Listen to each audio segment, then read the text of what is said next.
பாவி மலைத்து நில்லாதே வா பாவி மலைத்து நில்லாதே வா. நாளிலும் கூட நாம் ஆண்டவருடைய சன்னிதானத்திலே வருவதற்கு ஆண்டவர் கிருபை செய்தார். ஆண்டவரை ஸ்தோத்திரிப்போம். இந்த நாளிலும் கூட ஆண்டவருடைய சன்னிதானத்திலே வந்திருக்க நாம் நிச்சயமாய் நம்முடைய அநேக பணிகளின் மத்தியில் வந்திருக்கிறோம். இந்த பணிகளின் மத்தியில் வந்திருக்க நம்முடைய உள்ளங்களை ஆண்டவர் அறிந்திருக்கிறார். ஒருவேளை நினைக்கலாம், என் வாழ்க்கையிலே இத்தனை கஷ்டத்தில் வந்திருக்கேன், ஆண்டவர் எனக்கு என்ன செய்ய போகிறார் கேட்குற ஒவ்வொருவருக்கும் பதில் என்ன தெரியுமா? இதுவரைக்கும் என்ன செஞ்சாரு ஆண்டவர்? இன்னைக்கு நம்ம அங்கே இருக்கிறோமே, இந்த ஜீவனை பெறுவதற்கு ஆண்டவர் கொடுத்த கிருபை மாத்திரமே. அன்பு தேவனுடைய பிள்ளைகளே, ஆண்டவர் நம்மை இந்த நாளிலும் கூட அவர் கேருபீன்கள் சேராபீன்கள் போற்றுகின்ற பரிசுத்தர் அவர்.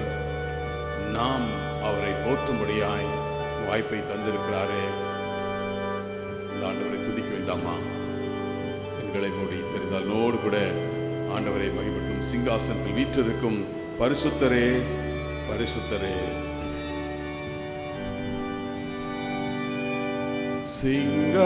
சிங்காசனத்தில் வீற்றிருக்கும் பரிசுத்தரே பரிசுத்தரே. சிங்காசனத்தில் வீற்றிருக்கும் பரிசுத்தரே பரிசுத்தரே. கைகளை உயர்த்தி ஆராதனை உமக்கு ஆராதனை ஆராதனை உமக்கு ஆராதனை ஆராதனை உமக்கு ஆராதனை ஆராதனை உமக்கு ஆராதனை. அவர் கேருபீன்கள் சேராபீன்கள் போற்றும்படியான பரிசுத்தர். இன்னைக்கு நாம அவரை போற்றும்படியாய் நமக்கு வாய்ப்பை தந்திருக்கின்றார். எத்தனை பெரிய ஸ்லாக்கியம் பெற்றவர்கள் நாம். ஆண்டவன் நம்மையும் அவர் நேசிக்கிறவராய், என் பிள்ளைகள் என்னை போற்ற வேண்டும், என்னை மகிமைப்படுத்த வேண்டும் என்று சொல்லி இந்த வாய்ப்பை தந்தாரே. ஆண்டவரை நாம் ஸ்தோத்திரிக்க வேண்டாமா? உள்ளத்தினால் ஸ்தோத்திரிப்போமா? கேருபீன்கள் சேராபீன்கள் போற்றிடும் எங்கள் பரிசுத்தரே. கேருபீன்கள் சேராபீன்கள் போற்றிடும் எங்கள் பரிசுத்தரே. கைகளை உயர்த்தி ஆராதனை உமக்கு ஆராதனை ஆராதனை உமக்கு ஆராதனை ஆராதனை உமக்கு ஆராதனை ஆராதனை உமக்கு ஆராதனை. ஒரு 7 குத்து விளக்கின் மத்தியிலே உலாவிடும் பரிசுத்தர். இந்த இரவு நேரத்திலும் அந்த பரிசுத்தரை நாம் போற்றும்படியாய் வாய்ப்பை பெற்றிருக்கிறோம்.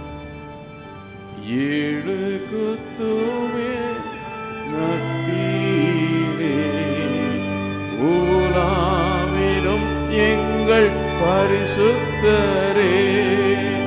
7 குத்து விளக்கின் மத்தியிலே உலாவிடும் எங்கள் பரிசுத்தரே. கைகளை உயர்த்தி ஆராதனை உமக்கு. ஆண்டவரே, உம்மை ஆராதிக்கின்றோம் அப்பா. நீ பரிசுத்தர், நீ போற்றப்படுகின்றவர். நாங்கள் தகுதியற்றவர்களானாலும் எங்களது வாய்ப்பை தந்திருக்கிறீர். நன்றி ஆண்டவரே.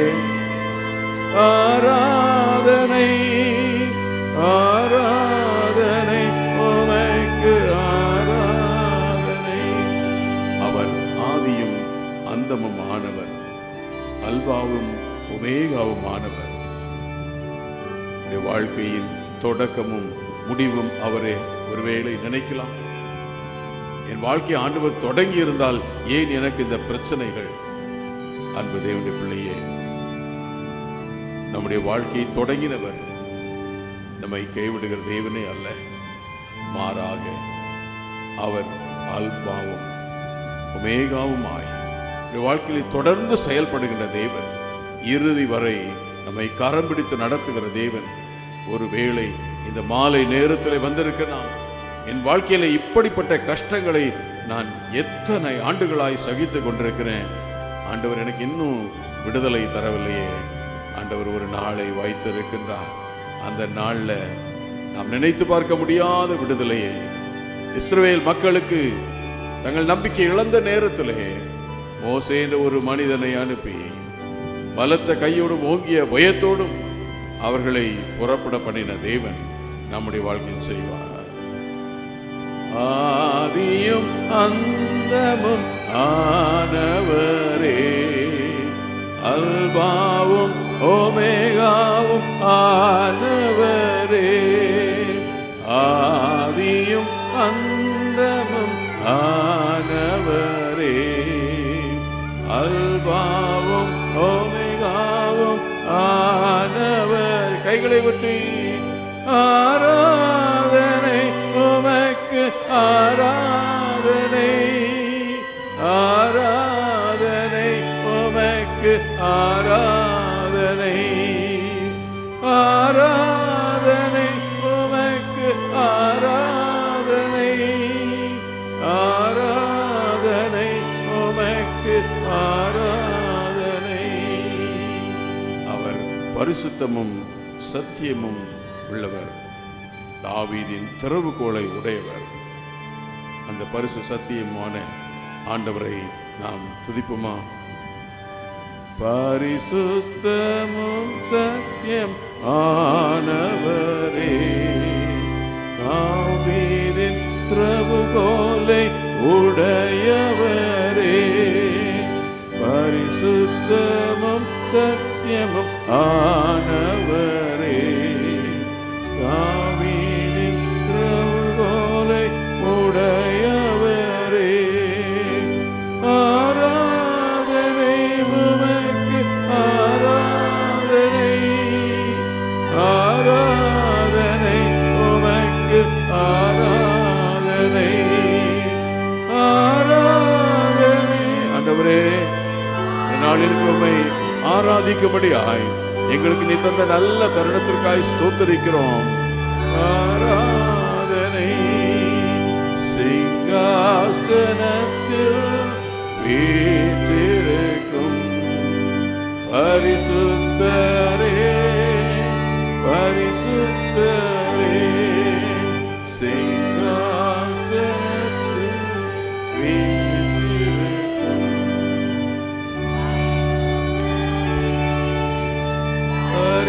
பரிசுத்தரே.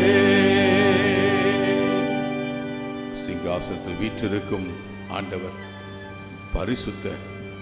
இந்த பரிசுத்தரை ஆராதிக்கும்படியாய் ஆண்டவர் வாய்ப்பை தந்தாரே. நம்ம யார் தெரியுமா? என் இயேசுவே, நான் என்றும் உமக்கு சொந்தம். ஒருவேளை இந்த நாளிலும் கூட நினைக்கலாம், என் வாழ்க்கையிலே நான் எந்த காரியம் செய்யலான்னு சொல்லி. ஆனால் அப்படியல்ல அன்பு தேவனுடைய பிள்ளைகளே, நாம் ஆண்டவருக்கு சொந்தம். அந்த ஆண்டவருக்கு சொந்தமாய் இருக்கும் பொழுது அவர் நம்மை அற்புதமாய் வழி நடத்துவார். இந்த நாளில் உடைக்கப்பட்டவர்களாய் வந்திருக்கலாம், நம்பிக்கை இழந்து வந்திருக்கலாம். ஆனால் ஆண்டவர் நம்முடைய வாழ்க்கையிலே, ஆண்டவரே நீர் என் சொந்தம் என்று சொல்லும் பொழுது ஆண்டவர் நம்முடைய வாழ்க்கையில் குறைகளை மறந்து ஆண்டவர் தம்முடைய பிள்ளைகளாய் நம்மை ஏற்றுக்கொண்டு இந்த வாழ்க்கையில் அற்புதங்களை அவர் செய்கிற தேவன். நம்பிக்கையோடு தெரிந்தால் என்னோடு கூட ஆண்டவர் மகிமைப்படுத்துமா? இயேசுவே நான் என்றும் உந்தன் சொந்தம் என் ராஜனே அனுதினமும் வழி நடத்தும் என் இயேசுவே நான் என்றும் உந்தன் சொந்தம் என் ராஜனே அனுதினமும் வழி நடத்தும். ஆண்டவர் நம்மை உளையான சேற்றிலிருந்து நம்மை தூக்கி நிறுத்தி இருக்கிறார். இந்த பாவ வாழ்க்கையிலிருந்து ஒருவேளை நினைக்கலாம், என் வாழ்க்கையிலே நான் எப்படியெல்லாம் இருக்கலாம் சொன்னால், ஆண்டவர் நம்மை ஒரு நாளிலே இந்த உலகத்தின் எல்லா தீய காரியங்களை விடுவித்து நம்மை உயர்த்தி நிறுத்தி இருக்கிறார். அந்த ஆண்டவரை நாம் மறக்க கூடாது, அவரை போற்ற வேண்டும். நம்பிக்கையோடு ஆண்டவரை ஸ்தோத்திரிப்போமா? உளையான சேற்றினிலே தூக்கிய நிறுத்தினீரே, உளையான சேற்றினிலே தூக்கிய நிறுத்தினீரே, உந்தனை நான் மறவே உந்தனை போற்றிடுவே, உந்தனை நான் மறவே உந்தனை போற்றிடுவே. என் இயேசுவே நான் என்றும் உந்தன் சொந்தம் என் ராஜனே அனுதினமும் வழி நடத்தும். அலை மோதும் கடலதனை அடக்கிய அமர்த்தினீரே, அலை மோதும் கடலதனை அடக்கிய அமர்த்தினீரே, வார்த்தையின் வல்லமையை என்றுமே காணச் செய்யும், வார்த்தையின் வல்லமையை என்றுமே காணச் செய்யும். என் இயேசுவே நான் என்றும் உந்தன் சொந்தம் என் ராஜனே அனுதினமும் வழி நடத்தும்.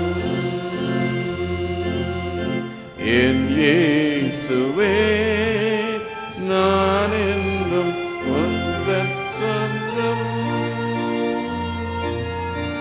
என் ராஜனே அனுதினமும் வழி நடத்தும். நல்ல ஆண்டவரே, நீர் எங்களை நடத்துகின்றவர். எங்கள் வாழ்வில் எல்லா நன்மையான காரியங்களையும் செய்து நடத்துகின்ற தெய்வம், எங்கள் மேல் அன்பு கூறுகிற தெய்வம். உம்முடைய இரக்கத்திற்காய், உம்முடைய தயவுக்காய், அன்புக்காக நன்றி செலுத்துகின்றோம். 2000 ஆண்டுகளுக்கு முன்பதாக எம்மாவூர் சிஷ்யர்களுக்கு நீர்முடைய வேத வாக்கியங்களை விலக்கி காண்பித்த பொழுது உடைய இதயங்கள் எப்படி கொழுந்து விட்டிருந்ததோ அதே வண்ணமாக இன்று எங்களுடைய இதயங்கள் கொழுந்து விட்டிருக்கத்தக்கதாக எங்கள் தேவன் கிரியை செய்வீராக. எல்லா துதி கன மகிமை நீர் எடுத்துக்கொள்ளும். இரட்சகர் மீட்பர் இயேசுவின் வழியாய் வேண்டுகிறோம் எங்கள் பிதாவே, ஆமென்.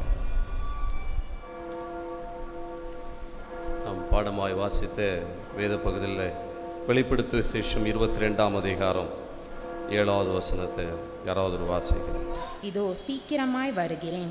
இந்த புஸ்தகத்தில் உள்ள தீர்க்கதரிசன வசனங்களை கை கொள்ளுகிறவன் பாக்கியவான் என்றார். இதோ சீக்கிரமாய் வருகிறேன். இந்த புஸ்தகத்தில் தீர்க்கதரிசன வசனங்களை கை கொள்ளுகிற மனுஷன் பாக்கியவான்.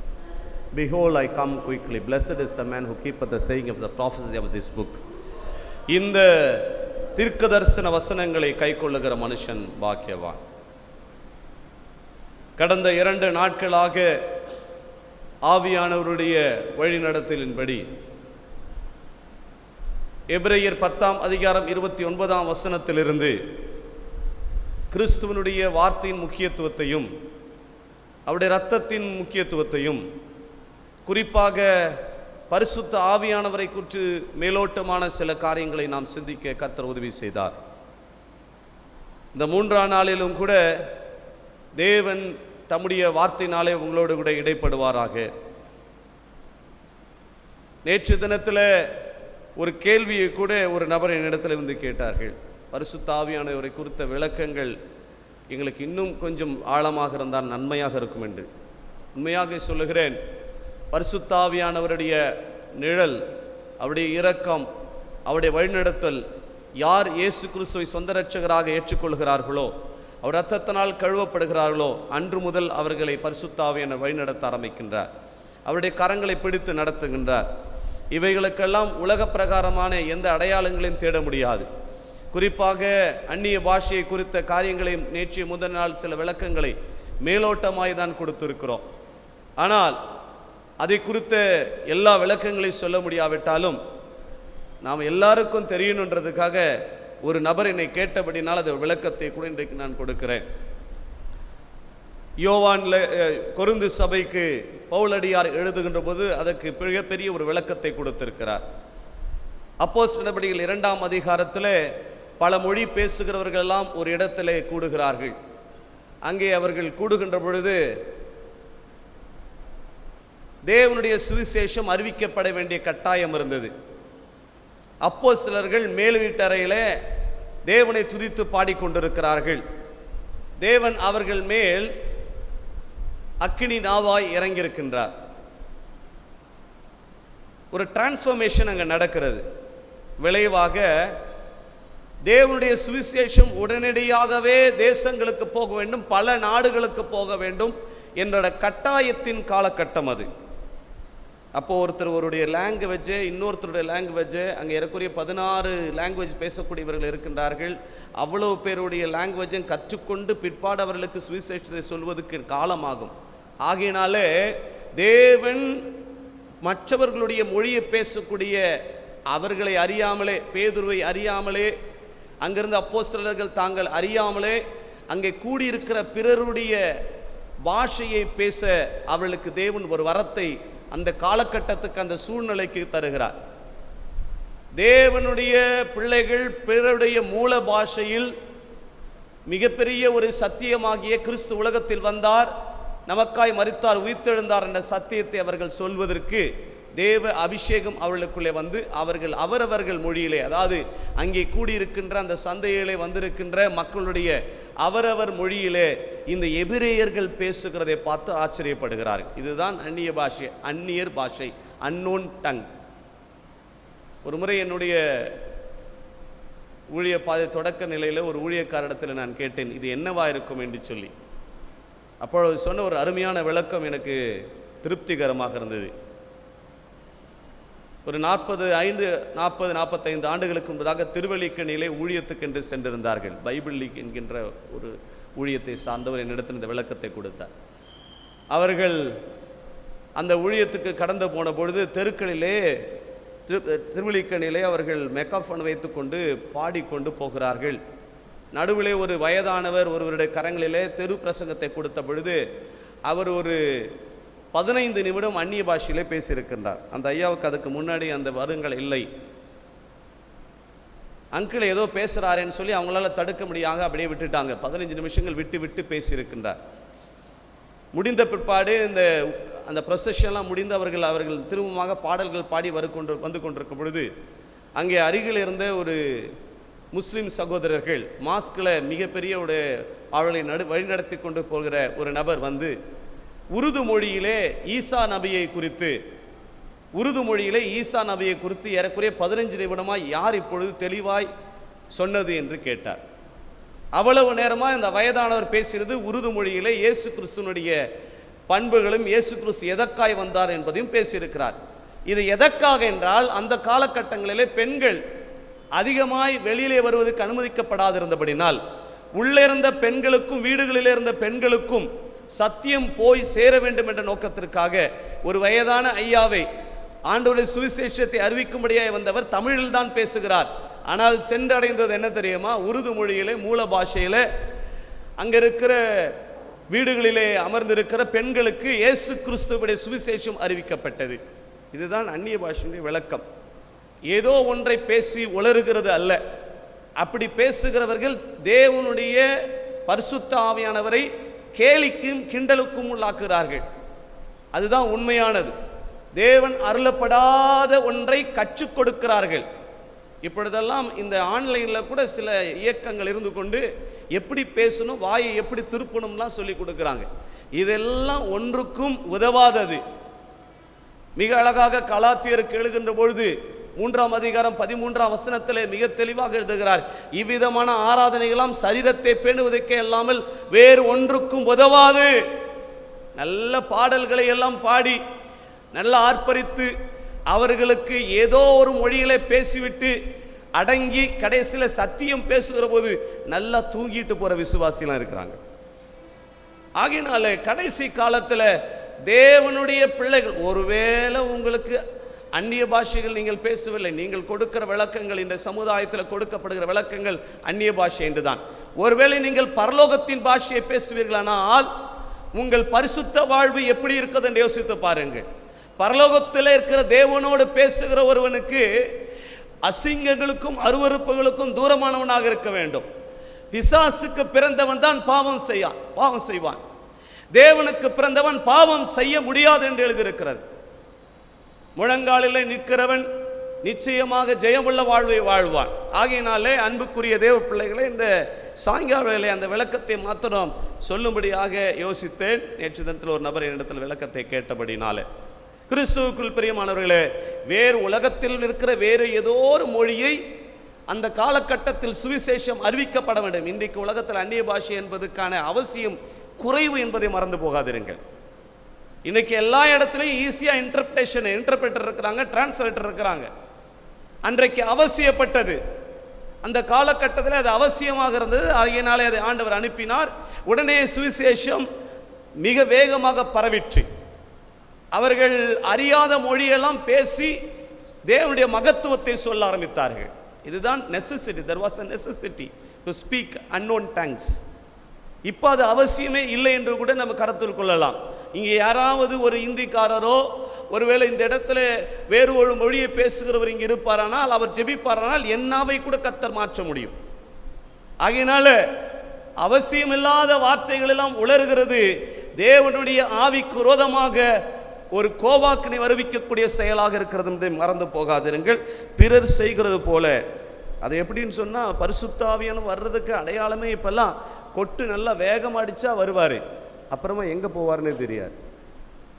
அப்படிலாம் உலகத்தான் செய்கிறது போலவே நாம் செய்யக்கூடாது. அவர்கள் எப்படியெல்லாம் வேகப்படுத்தும் போது உணர்ச்சி வசப்பட்டு தங்களை கீறி கொள்ளுகிறார்களோ, தங்களை அடித்து கொள்ளுகிறார்களோ, தங்களை காயப்படுத்திக் கொள்ளுகிறார்களோ, அப்படியெல்லாம் செய்வதனாலே பரிசுத்த ஆவியானவர் எனக்குள்ளே வந்தார் என்று நாம் அடையாளப்படுத்த முடியாது. போகட்டும், இந்த 2 நாட்களாக இந்த காரியங்களை நாம் மேலோட்டமாக சிந்தித்திருக்கிறோம். ஆனால் இந்த நாளை நேரம் இல்லாதபடினால் வேகமாக கிறிஸ்துவின் வருகை குறித்து ஒரு எச்சரிப்பின் சத்தத்தை ஆண்டவர் சொல்லும்படியாக சொன்னதுனால அதை நான் வேகமாய் சொல்லி கடந்து செல்கிறேன். 1914ஆம் ஆண்டு அண்டார்டிகாவிலே ஒரு ஆராய்ச்சி செய்யும்படியாக ஒரு குழுவினர் சென்றார்கள். ஏர்னஸ்ட் ஷேக்கல்டன் என்கின்ற ஒரு விஞ்ஞானியின் தலைமையில் 20 பேர் பிரயாணப்பட்டார்கள். கடும் பனிப்புயலிலே அவர்கள் மாட்டிக்கொண்டார்கள், சிக்கிக்கொண்டார்கள். நடந்தது என்ன? அப்போது ஏர்னஸ்ட் ஷேக்கல்டன் சொன்னார், நாம் செல்லுகின்ற இந்த வாகனத்தில் 20 பேரும் மொத்தமாக சென்றால் நிச்சயமாக புயலிலே அடிபட்டு நாம் எல்லாரும் இறக்க நேரிடும். ஆகினால இந்த north pole to south pole அவர்கள் டிராவல் பண்ணுறாங்க. வட துருவத்திலிருந்து தெற்கு துருவத்துக்கு டிராவல் பண்ணுறாங்க. So I will drop 10. ஒருவேளை உங்களுக்குள்ளே ஒருவேளை நீங்கள் இதை ஒத்துக்கொண்டீர்கள், முதல்ல ஒரு 10 பேரை நான் கொண்டு போய் தெற்கு துருவத்தில் விட்டு திரும்பவும் உங்களுக்காக 10 பேர் இங்கேயே இருங்க, நான் திரும்பவும் உங்களை அழைத்து செல்கிறேன் என்று சொன்னார். ஸோ ஒரு 10 பேரை அவர் வடக்கு துருவத்தில் நார்த்து போலே விட்டுட்டு அவர் தெற்கு துருவத்திற்கு ஒரு 10 பேரை அழைத்து கொண்டு சென்றார். மிக பனி புயல் அடிக்கிறது. தெற்கு துருவத்தை அடைந்தவுடன் அவரோடு அந்த 10 பேர் சொன்னாங்க, நீங்கள் அந்த 10 பேருக்காக தனியாக போவீர்களானால், நீங்கள் செத்து போவீர்களானால் நம்முடைய பிரயாணமே ஃபெயிலியர் ஆகிடும். அவர்களுக்கும் கஷ்டம், எங்களுக்கும் கஷ்டம். இதுக்கு முன்னாடி இந்த கண்டத்தில் இந்த இடத்துல பிரயாணப்பட்ட அனுபவம் உங்களுக்கு மட்டும்தான் இருக்கிறது.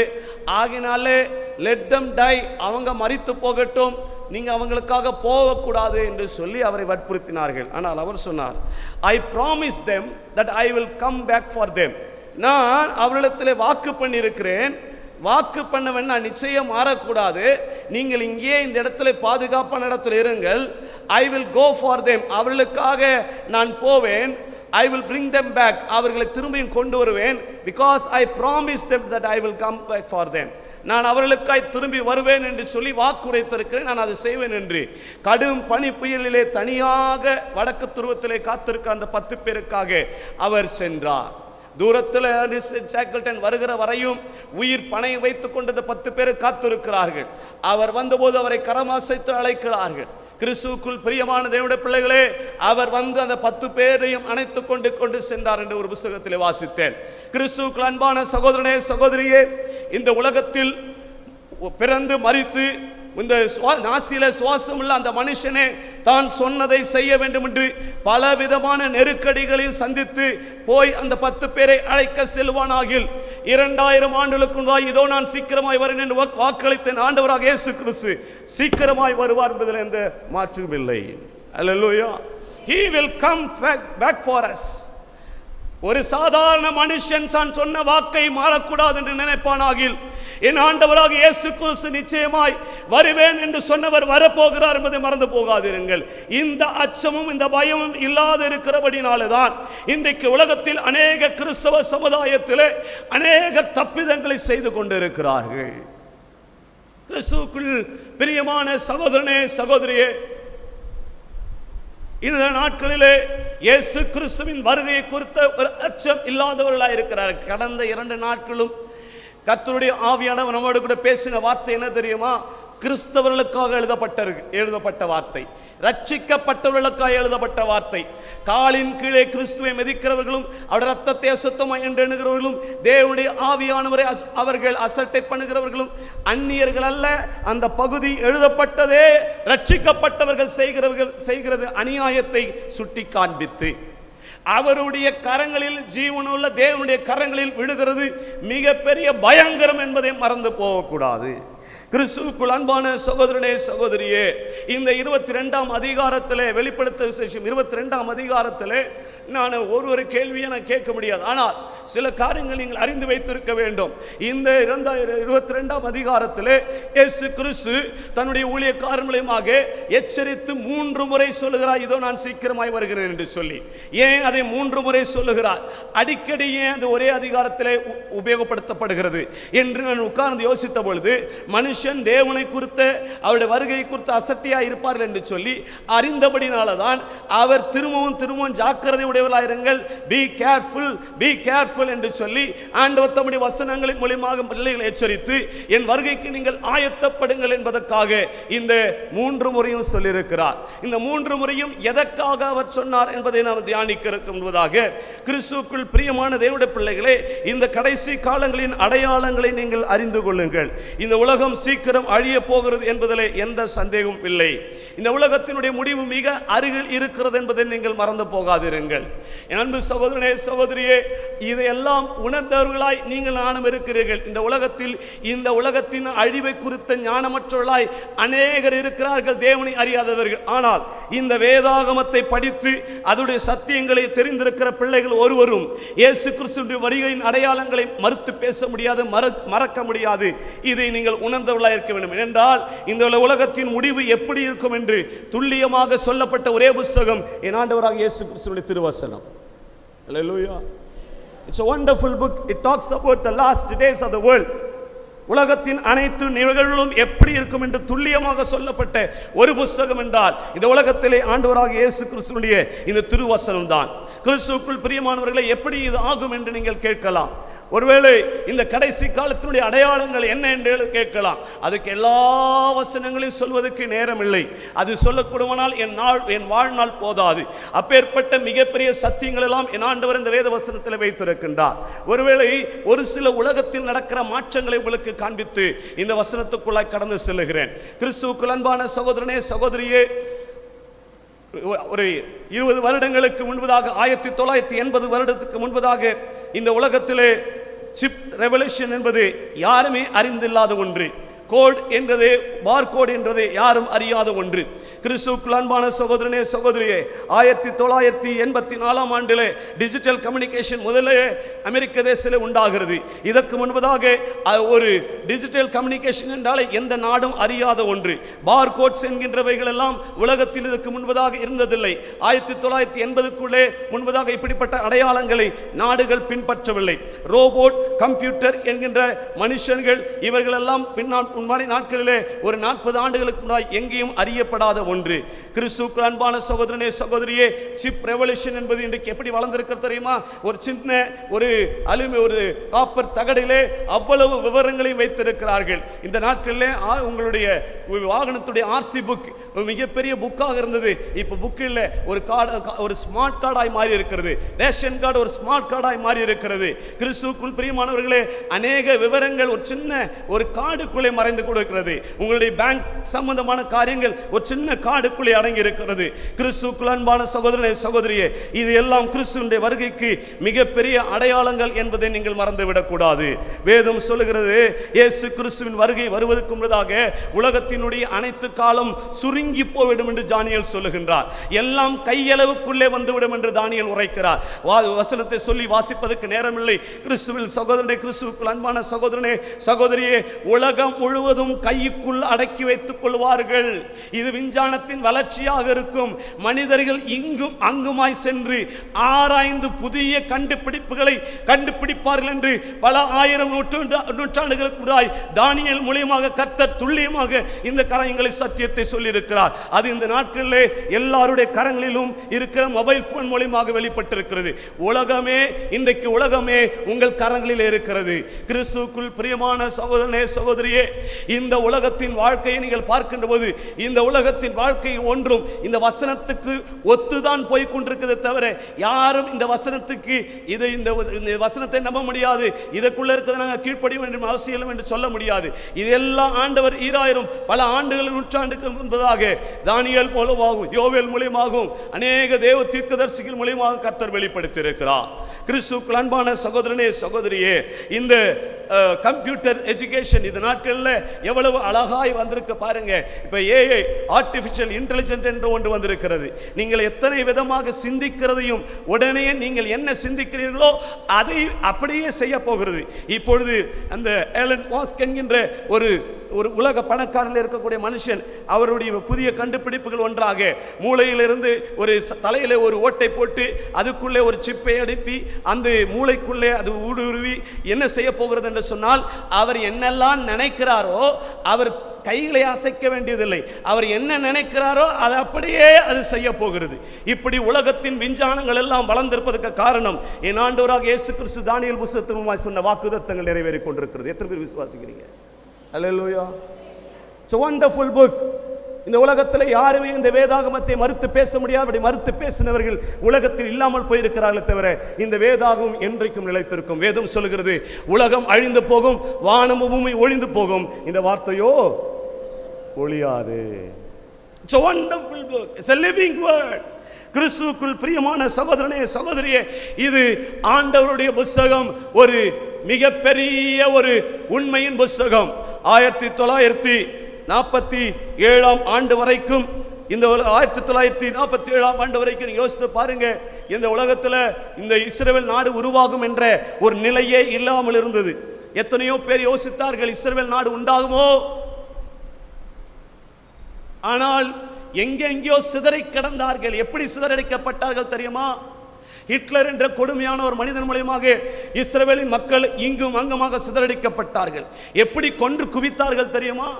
அவனுடைய ஹிட்லருடைய பொருளாதாரமே யூதர்களை கொண்டது நிமித்தமாக அவனுடைய பொருளாதாரமே ஒன்றுமில்லாமல் போகிற அளவுக்கு யூதர்களை கொன்று குவித்தான். அப்ப அவன் சிரித்து கொக்கரித்து சொன்னது, இனிமேல் இஸ்ரவேலில் கொண்டு நாடு உருவாகவே உருவாகாது என்று சொல்லி அவன் நினைத்தான். கொக்கரித்து சிரித்தான். இஸ்ரவேல் என்ற ஒரு நாடே உருவாகாது என்று இந்த அந்நியர்கள் நினைத்தார்கள்.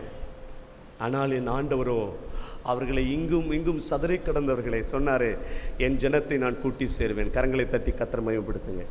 இன்னைக்கு உலகம் கண்டு பயப்படுகிற ஒரு நாடு அமெரிக்கா என்கின்ற பெரிய பணக்கார நாடுகள், உலகத்தையே அசைத்து கொண்டிருக்கிற பெரிய பவர்ஃபுல்லான நாடு கூட பயப்படுகிற ஒரு நாடு யாரு தெரியுமா? இஸ்ரவேல் தேசம்.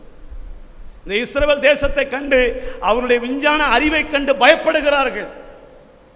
ஒரே ஒரு டிராப் வாட்டரை கொண்டு எல்லா வீடுகளிலும் அவர்கள் திராட்சை கொலைகளை அவர்கள் விவசாயம் செய்து கொண்டிருக்கார். இஸ்ரவேல் நாட்டில் இருக்கக்கூடிய இந்த முறைமையை விஞ்ஞான வளர்ச்சியை போல நம்ம நாடு வளர்ந்துருக்க வேண்டும். ஒரே ஒரு டிராப் வாட்டர் தான் டெய்லி ஊற்றுவாங்க. ரொம்ப வாட்டருக்கு ரொம்ப கஷ்டங்க. வாட்டர் ஸ்கேர்சிட்டி, ரொம்ப தண்ணியே கிடையாது அங்கே, ரொம்ப தண்ணி கம்மி.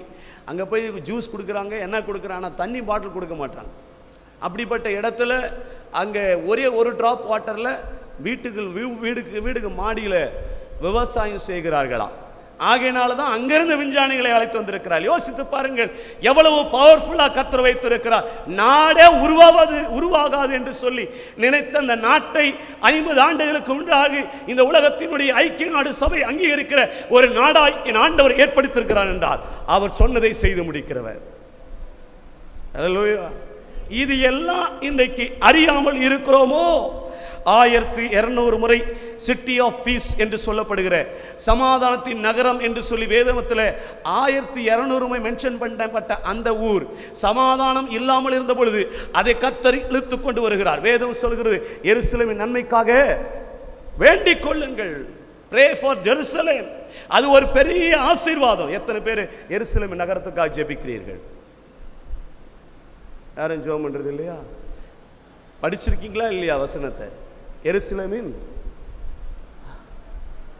எருசலேமுக்காக ஜெபியுங்கள், வேண்டிக் கொள்ளுங்கள்.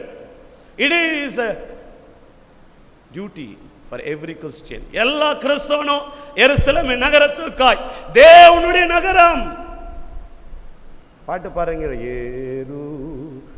எருசலேமின் ஆலயம் ஆசி தவிடாதே, அப்படிதானே? நானதை கண்டு பாக்கியா வேண்டுமே, ஆடைய வேண்டுமே,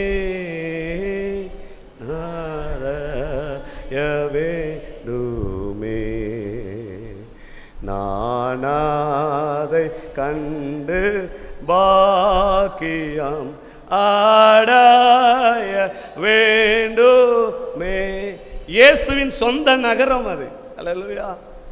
அந்த நகரத்தை பார்த்து பாடு மட்டும் பாடுறீங்களே, அந்த நகரத்துக்கு என்னைக்காவது ஜெபம் பண்ண சொன்னா இந்த சபையில் 2 பேரும் 3 பேர் கையை வைத்தது. இனி எருசலேமினுடைய சமாதானத்துக்காக நன்மைக்காக வேண்டிக் கொள்வேன்னு சொல்றவங்க எத்தனை பேர்?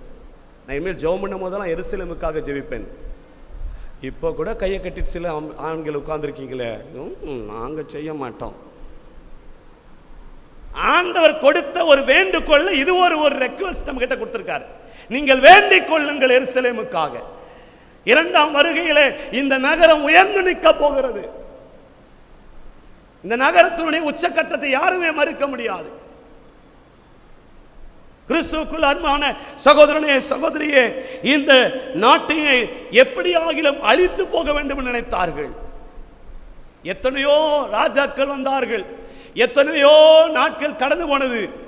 கிழக்கு வாசலிலே மூடியிருக்கிற கதவை திறக்க வேண்டும் என்று நினைத்த எத்தனையோ ராஜாக்கள் மாண்டு போனார்கள். இன்று வரைக்கும் தேவனாகிய கிறிஸ்து குருத்தோலை ஞாயிறன்றைக்கு பவனி சென்ற அந்த கிழக்கு வாசல் மூடியிருக்கிறது. காரணம், இயேசு கிறிஸ்துடைய வருகை எப்பொழுதுதான் அது திறக்கப்படும். அது மூடியிருக்கிற கதவு யாருக்காக மூடியிருக்க தெரியுமா? என் இயேசுக்காக மூடியிருக்கிறது. அவருக்காக தான் நான் மூடப்பட்டிருக்கிறேன். அவர் தான் இந்த முதல்ல இது உள்ளே வந்தார், கடைசியாக திரும்பவும் அவர் தான் வர வேண்டும் என்று அந்த கதவு மூடப்பட்டிருக்கிறது. கிழக்கு வாசல் மூலையாய் என்ட்ரி பண்ணாரே, அவர் வெற்றியோடு திரும்பி வரப்போகிற வரைக்கும் அந்த கதவு மூடப்பட்டிருக்கிறது. பல ராஜாக்கள் திறக்கப்பட முயற்சி செய்தார்கள், மாண்டு போனார்களே தவிர இன்று வரையும் யாரும் அந்த கிழக்கு வாசலை திறக்க முடியவில்லை. காரணம், என் நேசருக்காக அந்த கதவு காத்திருக்கிறது. 24ஆம் சங்கீதம் சொல்லுகிறது, கதவுகளே வாசல்களே, வாசல்கள் கர்த்தருக்கு பயப்படுகின்றன. ஆனா நம்ம ஆளுங்களும் என்ன இருந்தாலும் பயப்பட மாட்டோம். ஆண்டவரே வந்தாலும் மாறும் ஆண்டவரேன்னு சொல்லி நிற்பான் முன்னாடி. கலகத்தின் ஆவி உடையவர்கள், ஜாக்கிரதை உடையவர்களாக இருங்கள். கிறிஸ்துவின் வருகை மிக சமீபமாக இருக்கிறது, மறந்து போகாதிருங்கள். நாங்கள் வசனங்களை சொல்வதற்கு நேரமில்லை. 666 வாக்கு, 666 நாட்கள் வந்துவிட்டது. இன்னும் அநேக காரியங்களை, அடையாளங்களை நான் சொல்லலாம். கிறிஸ்துவுக்குள் பிரியமான சகோதரனே சகோதரியே, இந்த காலகட்டங்களில் உண்மையான ஊழியனை தேடுவதே கடினமாக இருக்கிறது. பரிசுத்தம் இல்லாமல் ஏதோ ஒன்றை கடமைக்கென்றும் தங்களுடைய சுயலாபத்துக்கு ஓடிக்கொண்டிருக்கிற சமுதாயத்தை பார்க்கிறோம். ஒரு வீட்டில் ஒரு ஐயாக்கு 3 பையன் இருந்தானா. பொன்லாசரஸ்னு ஒரு ஐயா இருந்தார். அவர் கதை கலாச்சாரம் பண்ணுவார். அப்போ பக்கத்தில் இருக்கிறவங்களை பார்த்து கேட்பார் இந்த கேள்வி, ஏய் உனக்கு எத்தனை பசங்க? அப்படியே அடிச்சுக்கிட்டே கேட்பார். 3 பையன். முதல் பையன் என்னடா பண்ணுறான்? நல்லா படிப்பான்யா, சூப்பராக படிப்பாயா. அப்படியா? அவன் என்ன பண்ண போறான்? அவனு, ஐயா அவனை டாக்டர் ஆகலான்னு பார்க்குறையா. டாக்டர் ஆக்கிடுவியா? ஆமாம் டாக்டர் ஆகிடலாம். அவன் ஃபர்ஸ்ட் கிளாஸாக படிப்பான்யா. அவன் என்ன மாதிரி கிடையாது, மனைவி மாதிரி சூப்பராக படிப்பான் அவன். சரி, 2வது பையன் எப்படி இருக்கிறான் அப்படின்னு வேறு. 2வது பையன் கொஞ்சம் சுமாராக படிப்பான்யா. இப்படி படிப்பான், கொஞ்சம் சுமாராக படிப்பான். என்ன ஆகிடலாம்? டீச்சர் ஆக்கிடலான்னு பார்க்க. டீச்சர் ஆக்கிடலான்னு பார்க்குறேன்யா. ஏதோ அவனுக்கு தெரிஞ்ச ஒரு வரலாறு டீச்சர் ஆக்கிடலாம், தமிழ் டீச்சர் ஆக்கிடலான்னு பார்க்குறேன்.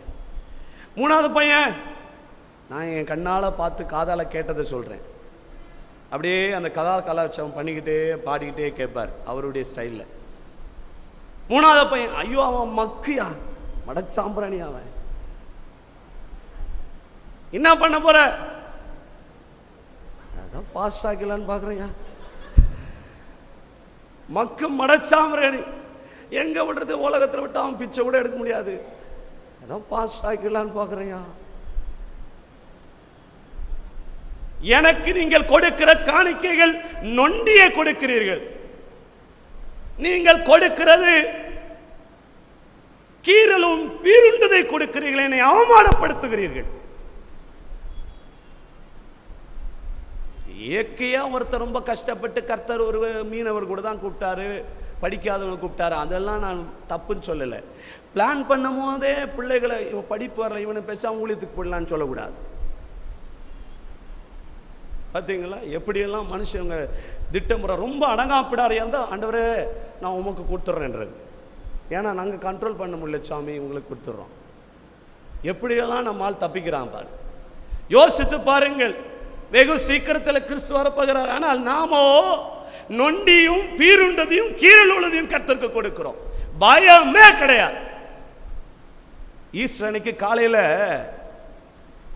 1000 ரூபாலாம் சொல்லுமா, 1000 ரூபாலாம் என்ன பண்ணுமான்னா, காலையில் இருந்து ஒரு 2000 ரூபாலாம் என்ன சொல்லணும், ஒரு 4 நாளுக்கு முன்னாடி 2000 ரூபாலாம் சொல்லணும், நான் ஜவுளி கடைக்கு போகிறேன், நான் ஜவுளி கடைக்கு போகிறேன். நம்ம எல்லாம் ஈஸ்டருக்கு ட்ரெஸ் வாங்குவாங்கல்ல. ஈஸ்டர் அன்னைக்கு காலையில் 1000 ரூபாலாம் சொல்லுவான், நான் மட்டன் கடைக்கு போகிறேன், நான் மட்டன் கடைக்கு போகிறேன், நான் மட்டன் கடைக்கு போகிறேன். நம்ம 100 200லாம் சொல்லுமா, நான் மளிகை கடைக்கு போகிறேன், நான் மளிகை கடைக்கு போகிறேன். நம்ம 5 ரூபா 10 ரூபா 2 ரூபாலாம் நான் சர்ச்சுக்கு போகிறேன், நான் சர்ச்சுக்கு போகிறேன். நம்ம பற்றியா நம்ம ஆளுங்க இன்னும் கூட சில்லறையை தான் தேடும். அப்படியே எப்படின்னு கடைசியில் அப்படி எப்படி பார்த்து பார்த்து அப்படியே நம்மால் டெக்னிக்காக எடுக்கும். 100 ரூபா இருக்கும், 10 ரூபா இருக்கும், 20 ரூபா இருக்கும். கரெக்டாக 10 ரூபா அப்படி தொட்டு எடுப்பாங்க. பாக்கெட்டில் விழுகிட்டே இருப்பாள். காணிக்கை எடுக்க காணிக்கை 2000 ரூபாலாம் ஜவுளி கடைக்கு போதான். 1000 ரூபாலாம் மட்டன் கிடைக்க போகுது. மட்டனுக்கு 1000 ரூபா, ஜவுளி கிடைக்க 2000 ரூபா. இப்போ 2000 ரூபா கூட கிடையாது. சில பெண் பிள்ளைகளாம் 6000 7000க்கு மிடி வாங்குது, சுடிதார் வாங்குது. கன்றாரு. ஏன் உங்க நிர்வாணத்தை மூறத்துக்கு 2000 ரூபா பத்தாதா? எண்ணெயும் பாரு, இலையை பாரு, இப்படி எப்படி நாடின்னு வருது. சர்ச்சுக்குள்ள செருப்பு போட்டுக்கிட்டே வருது. பரிசுத்த அலங்காரத்துடைய என்னை தொழுது கொள்ளுங்கன்னு சொன்னா செருப்பு திருடி போயிடுது. உங்க சர்ச்சில் திருடி போகாது, எல்லாம் நல்லவங்க. ஆனால் இப்போல்லாம் நிறைய பேர் அப்படி தான் வராங்க, அப்படியே போட்டுகிட்டே வந்துட்டு உட்காந்துறாங்க. எத்தனை பேர் பார்த்தா பரவாயில்ல, ஒரு சிலர் செருப்பு போட்டிருக்காங்க. 1000 ரூபா செருப்பாக கூட இருக்கட்டுமே, இது செருப்பு போடுறது போடக்கூடாதுன்றது ஒரு பெரிய விவாதமாக ஆக்கிடுறாங்க. ஆனால் நான் சொல்கிறேன், இது தமிழ் கல்ச்சர் கிடையாது. செருப்பு போடக்கூடாது சர்ச்சில்ன்றது, சபைக்குள்ளே செருப்பு போட வேணான்றது தமிழ் கல்ச்சர் இல்லை. என்ன கல்ச்சர் தெரியுமா? Biblical culture. அது இயேசு தேவனாய கர்த்தர் மோசையை சந்திக்கிற வரைக்கும் அது ஒரு சாதாரண ஒரு பூமி தான். அவர் நிற்கிற வரைக்கும் அது என்ன பூமிங்க? ஒரு ஆடும் மாடும் போயிட்டு இருந்த இடம் தான். எப்போ அவர் அந்த முட்புதரில் அங்கே நிற்க ஆரம்பித்தாரோ அப்போவே அவன் வரும்போது என்ன சொல்லிட்டாரு? உன் பாதரட்சியை கழட்டி போடு, நீ நிற்கிற இடம் சொன்னாரா? இது biblical culture. It is not the Tamil culture. வெள்ளைக்காரன் ஏன் போடுறான்னு சொன்னால் அவன் ஊரில் செருப்பை கழட்டினாலே செத்து போயிடும், அவ்வளோ குளிர் இருக்கும். அவன் போடுறாங்க. நானும் ஒரு சர்ச்சுக்கு போயிருக்கிறேன், செருப்பு திருடுறதுக்கே சில ஆள் வருவானா சொல்லுவாங்க. அதுக்காக பயப்படாதீங்க, நீங்கள் விசுவாசமாக போயிட்டு வாங்க. ஆண்டவரே, சிலர் சொல்லுவாங்க, இனிமேல் யார் அந்த செருப்பு போட்டவங்க குஷ்டரோகம் வருவதாக, அப்படிலாம் சபிச்சு வராது. நீ ஜோமன், ஆண்டவரே இந்த செருப்பு திருட போகக்கூடாது சாமின்னு சொல்லிட்டு வாங்க, உங்கள் செருப்பு திருடு போகாது. நல்ல தைரியத்தோடு வரணும். ஆண்டவரை தொழுது கொள்ளும் போது எங்கேயாச்சும் பயபக்தி இருக்கிறதா? இந்த ஈஸ்டர் வர்றதுக்கு முன்னாடி எத்தனை பேர் மேக்கப் கைட்டு பார்லர் போய் எல்லாம் இதை பண்ணி லிப்ஸ்டிக்லாம் தடவி இதெல்லாம் தடவி பண்டிகைக்கு இந்த மாதிரி 4 நாளாக ரெடி ஆகிட்டு இருக்கு. அன்னைக்கு ஈஸ்டர் அன்னைக்கு காலையில் அவ்வளோ ஜவுளி கடையும் நகை கடையும் இங்கே தான் இருக்கும்.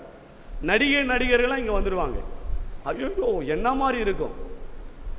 இதெல்லாம் உலகத்தில் கண்டித்து உணர்த்த தான் ஆண்டவர் வந்தார். ஒரு நாள் பைபிள் படிச்சிருக்கார், ஒரு நாள் வேதத்தை ஆராய்ந்திருக்கார். ஆனா அவங்களுக்கெல்லாம் ஹாப்பி ஈஸ்டர் ஹாப்பி ஈஸ்டர். இயேசு எதுக்கு உயிர்த்தெழுந்தார்னே தெரியாது.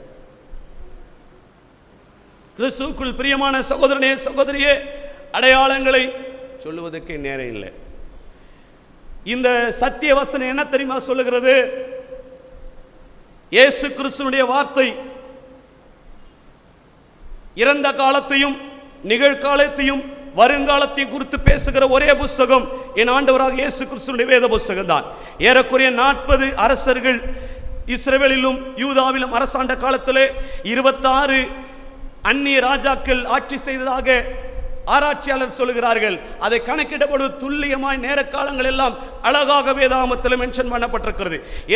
ஏறக்குறைய 6000 ஆண்டுகளாக ஒரு ஃபுல் ஸ்டாப் கமா கூட மாறாமல் 1000 ஆண்டுகளுக்காக பல லட்சக்கணக்கான மொழிகளில் மொழிபெயர்க்கப்பட்டு பல கோடி பிரதிகள் பிரசுரிக்கப்பட்டு ஒரு நாளும் சாகாமல், ஒரு நாளும் கெட்டு போகாமல், ஒரு நாளும் பழையதாகாமல் இன்றைக்கு வரைக்கும் இளைஞராயிருக்கிற ஒரே புஸ்தகம் என் ஆண்டவராக இயேசு கிறிஸ்துவின் வேத புஸ்தகம்.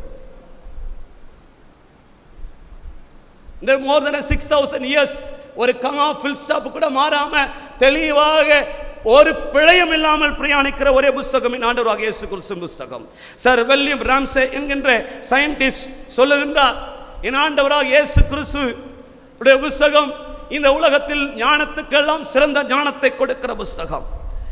சார் வில்லியம் ராம்சே என்கின்ற இந்த விஞ்ஞானி இயேசு கிறிஸ்து ஏற்றுக்கொள்வதற்கு முன்னதாக அவருடைய வாழ்க்கையில அவர் ஒரு ரஷ்யனா இருந்தபடினாலே இந்த வார்த்தைகளுக்கு விரோதமாய் வாழ்ந்தார்.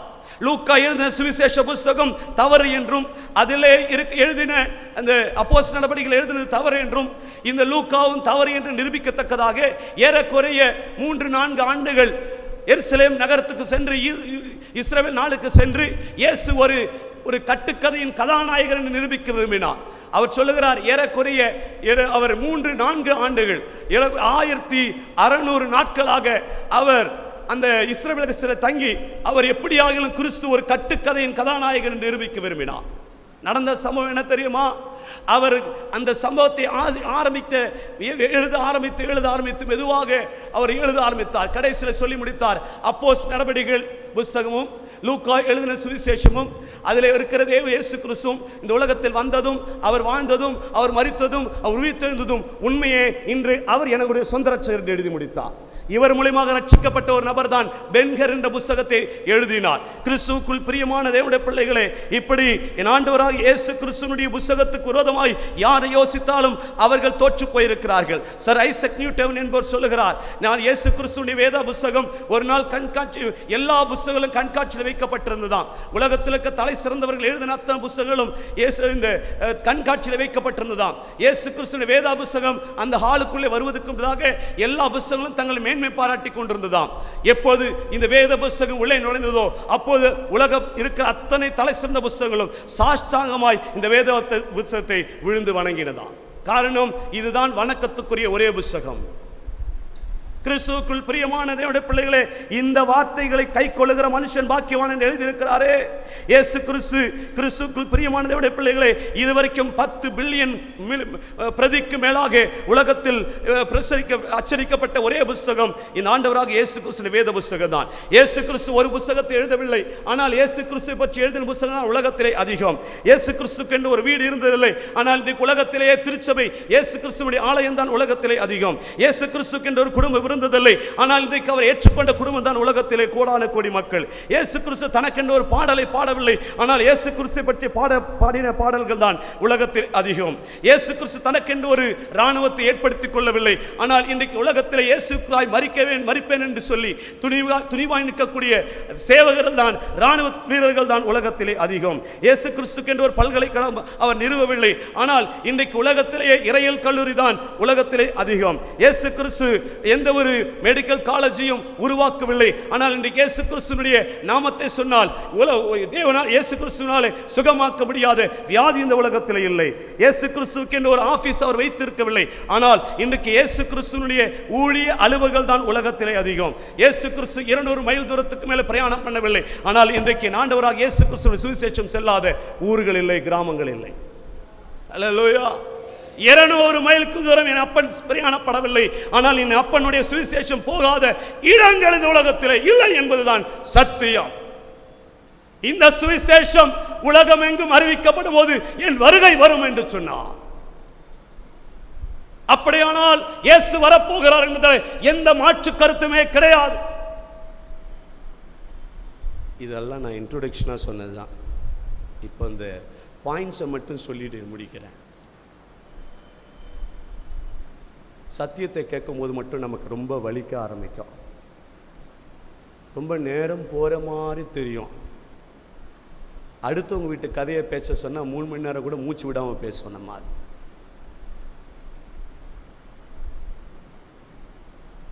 நீங்கள் வந்திருக்கிற அனைவரும் பாக்கியவான்கள். நான் என்ன தெரியுமா ஜெபம் பண்ணிட்டு வந்தேன், ஆண்டவரே நான் பிரசங்கிக்கிற நேரம் உங்களுடைய வருகை வருமானால் என்னையும் இந்த திருச்சபைக்கு ஒருவரையும் விட்டு விடாதிருங்கள், எல்லாரையும் அழைத்து போங்க நம்முடைய ராஜ்யத்துக்கு. இந்த உலகத்தில் வாழ்றதே ஒரே வாழ்க்கை தான். அந்த ஒரே வாழ்க்கை யாருக்காக தெரியுமா? இயேசுவுக்காக. என் மகள் இங்கே தான் இருக்கிறான், என் மகன் இங்கே தான் இருக்கிறான். 2 பேரையும் வயிற்றில் இருக்கும்போது ரத்த சாட்சியை ஒப்பு கொடுத்தேன். ஏன் தெரியுமா? உள்ளே இருக்கிற குழந்தை மேலா ஃபீமேலான்னு எனக்கு 5 மாதத்துலேயே 3 மாதத்துலேயே எனக்கு சொன்னார். ஆகினால பேரையும் கொடுத்தாரு. அவ்வளோ வல்லமுள்ள தேவனுக்கு நீ டாக்டர் ஆனாலும் சரி, இன்ஜினியர் ஆனாலும் சரி, அப்படியே அந்த படிப்பை முடிச்சுட்டு நேராக ஊழியத்துக்கு வந்துடணும். ரத்த சாட்சியாக ஒப்பு கொடுத்துருக்கேன். என் பிள்ளையும் நானும் என் மனைவியும் சாகும்போது ராத்திரி படுத்தார், காலையில் எழுந்துட்டு அப்படியே செத்து போயிட்டார்னு சொல்லக்கூடாது. என் இயேசுவினுடைய முகம் எப்படி கிளம்சியாக இருந்ததோ அதே போல் எங்கேயோ ஒரு தேசத்தில் ஏதோ ஒரு இடத்துல நாங்கள் அடிக்கப்பட்டிருக்க வேணும். நானும் என் மனைவி என் பிள்ளைகளும் அடிக்கப்பட்டு இயேசுவுக்காய் ரத்தம் சிந்தி எப்படி பிஷப் பாலிகாப்புடைய மரணம் அநேக 1000 லட்சங்களை கிறிஸ்துக்குள்ளே சொந்தப்படுத்தினதோ அதே போல் என்னுடைய வாழ்வின் மரணம் இருக்குமே தவிர ஏதோ நோய் வாய்ப்பட்டு செத்தார், ராத்திரி தூங்கினார், காலில் எழுந்துக்கிற செத்து போயிட்டார் என்ற மரணம் வேண்டாம். என் இயேசு எப்படி செய்தாரோ அதே போல இயேசுவுக்காய் சாக வேண்டும். Let us die for Jesus Christ.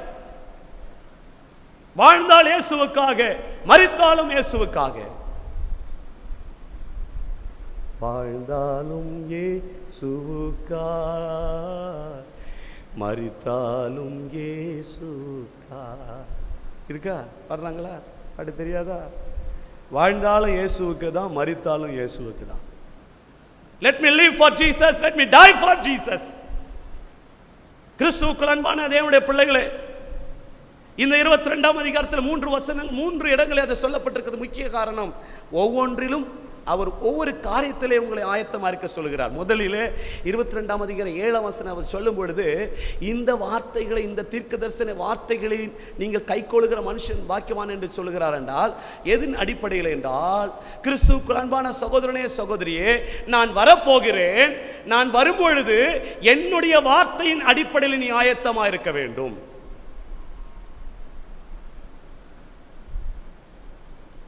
You must be ready to see Jesus according to the word of God. ஏதோ ஒரு அப்போஸ்தலர்கள் சொல்லுகிறார்கள். 12 அப்போஸ்தலரை தவிர வேறு அப்போஸ்தலரே கிடையாதுங்க. சும்மா இந்த கதை விட்டுட்டு கிடறாங்க. எல்லாரும் பட்ட ரைட் ரெவரண்ட் டாக்டர் அப்போஸ்தலர் என்ற. ஆனால் வாழ்க்கை பார்த்தா 3 பொண்டாட்டி வச்சிருக்கான். அசிங்கெல்லாம் பண்ணிட்டு இருக்கான். இப்பெல்லாம் கேட்குறாரு, நம்ம எதோ ஒன்றத்தை விட்டுட்டேன், ஏன் ரைட்டை விட்டுட்டீங்கிறான், ஏன் டாக்டர் விட்டுட்டீங்கன்றாங்க, அப்போஸ்தலரை விட்டுட்டீங்கன்றாங்க. அப்போஸ்தலர்ன்ற. நான் ஒரு கிராமத்துக்கு போயிருந்தேன். அவரை முடித்த உடனே ஒரே கலவரமாக இருந்தது. என்னன்னு கேட்டால், அப்போஸ்தலர்ன்ற பேர், ஐயா பேர் அப்போஸ்தலர். அவர் அந்த அப்போஸ்தலர் வார்த்தையை சொல்லாமல் விட்டாங்க, எழுதாமல் விட்டாங்க. இந்த 12 அப்போஸ்தலர்கள் தான் அப்போஸ்தலர்கள். இன்றைக்கெல்லாம் கதை விட்டுக்கிட்டு அலையிறான். அப்போஸ்தலர்கள் என்றால் அவர்கள் தான்.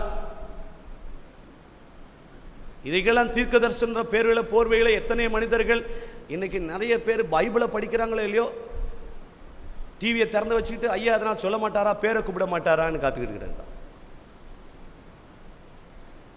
கிறிஸ்துவுக்குள் அன்பான சகோதரனே சகோதரியே, இந்த கடைசி காலத்தில் அடையாளங்களை தேடுகிறவர் கிறிஸ்துவின் காலங்களிலே இருந்தார்கள். சொல்லிட்டார், நான் அடையாளத்தெல்லாம் காமிக்க மாட்டேன், இதுக்கு முன்னாடி அடையாளத்தெல்லாம் அனுப்பிட்டேன், இதுக்கு மேலே அடையாளத்தெல்லாம் காமிக்க முடியாதுன்னு சொன்னார். அப்பவே சொல்லிட்டாரு 2000 வருஷத்துக்கு முன்னாடி. இப்பயும் அடையாளத்தை தேடுறாங்க. கர்த்தருடைய வார்த்தையை கேட்டால் தெரியாது. கேட்கட்டுமா? எத்தனை பேர் வேதாமத்தை முறையாக ஆதியாமத்தை வெளிப்படுத்த வரைக்கும் முழுதாக படித்து முடிச்சிருக்குன்னு சொல்கிறீங்க? எத்தனை பேர் இருக்கிறீங்க? 20% தாண்டல. இந்த கொயரில் இருக்கிறவங்களா படிச்சிட்டிங்களா? தம்பி இயேசுநாதர் மாதிரி இருக்கார், முடியல இன்னைக்கு நாளத்துக்கு. படிக்கலையா? படிக்கணும்பா. இதை படித்து முடிக்காதவன் அரை நிர்வாணி, தேவனுடைய ராஜ்யத்துக்கு போகவே முடியாது. இது சத்தியம். You cannot enter the kingdom of God unless until you complete the Bible, meditate the Bible. சத்தியத்தை படிச்சிங்களே. நான் ஆதியாமத்தை வெளிப்படுத்த வச்சுக்க முடிந்த வரைக்கும் தியானம் பண்ணியிருக்கேன்னு சொல்கிறேங்க. எத்தனை பேர் தியானமே பண்ண முடியாதுல்ல? படிக்கிறது தினகரன், தினமணி, கல்கண்டு, குமுதன் படிக்கிற மாதிரி படிக்கிறது இல்லை. தியானம் பண்ணால் பிசாசுக்கு பிடிக்காது. பிசாசுக்கு பைபிளை படிச்சிருக்கானா, அவனுக்கு தியானம் பண்ண தெரியாது. காலையில் எழுந்துக்கிறது மட மட மட மட மடன்னு படிக்கிறது. சொத்துரு சொத்துரு சொத்துரு சொத்துரு, இன்னைக்கு வர நேரம் ஆயிடுச்சு, வேகம் அப்படியே டப்புன்னு மூடிட்டு ஓடுறது. ஏன்? பைபிளை படிக்கிறதுக்கு நேரம் உங்களுக்கு இல்லையோ? வேதத்தை அறிவு ஞானமும் பலனும் பெற்றுக்கொள்ளாத விசுவாசியே, நீ அறநிர்வாணி என்பதை மறந்து போகாது.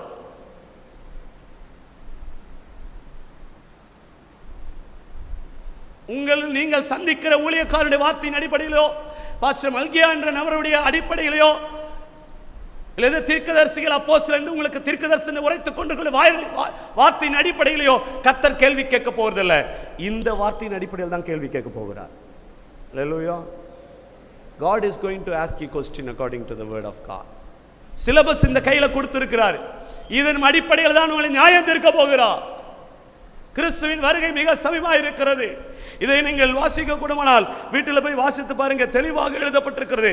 தேவனுடைய வசனங்கள் எதற்காக இருக்கிறது என்பதை நீங்கள் மறந்து போகக்கூடாது.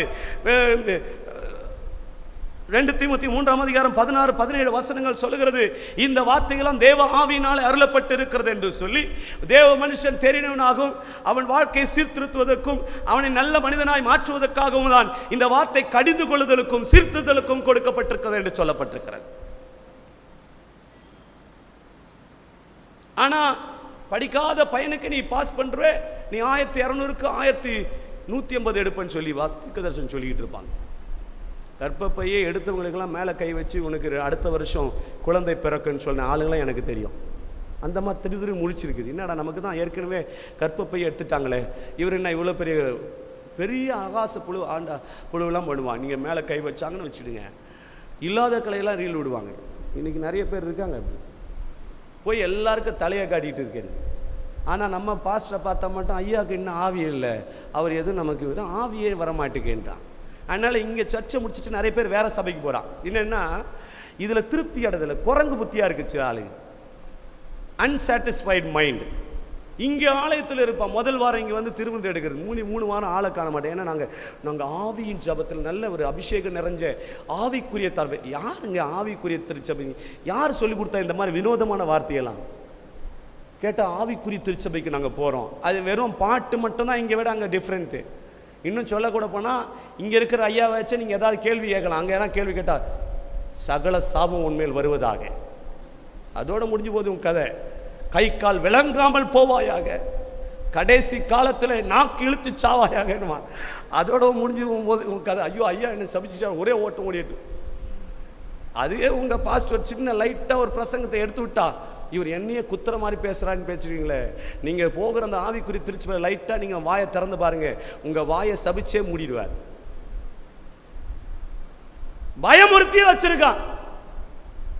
கிறிஸ்துவுக்குள் பிரியமான சகோதரனே சகோதரியே, நான் சத்தியத்தை சொல்கிறேன், சத்தியத்துக்கு வெளியே பேசினா என்னை தாராளமாக கேளுங்க.